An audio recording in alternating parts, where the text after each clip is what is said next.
এই বডি পার্টটাকে আমরা খুবই কম প্রাধান্য দেওয়া হয়। বডি পার্টটাকে প্রাধান্য দিবেন, কারণ কাফকে বলা হয় দ্বিতীয় হার্ট। হ্যালো বন্ধুরা, লেগস ওয়ার্কআউটের সর্বশেষ যে ওয়ার্কআউটটা দেখবো আমরা তো এখন করছি যেহেতু গ্লুটস, হ্যামস্ট্রিং, কাফ অর্থাৎ ব্যাক পার্টের যে ওয়ার্কআউটগুলো, শেষ যে ওয়ার্কআউটটা দেখবো সেটা হচ্ছে কাফ রেজেস।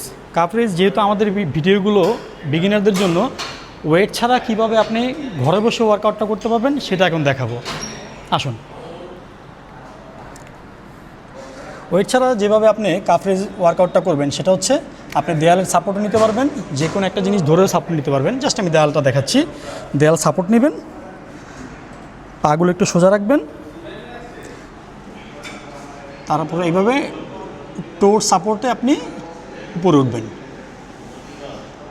এই আপনি দেখেন এইভাবে, এখানে আমি যখন সোজা ওয়ার্কআউট যখন করছি না তখন এভাবে থাকছে, আর যখন আমি ওয়ার্কআউটটা করছি তখন আমার কিন্তু এখানে হিট করছে কাজটা, ওয়ার্কআউটটা। প্রথমে তার একটু দেখি। হ্যাঁ, জাস্ট আমি দেয়ালের সাপোর্ট নিলাম, পাটা সোজা করে দাঁড়ালাম, ক্লোজ করে, তারপর টোর সাহায্যে উপরে উঠলাম।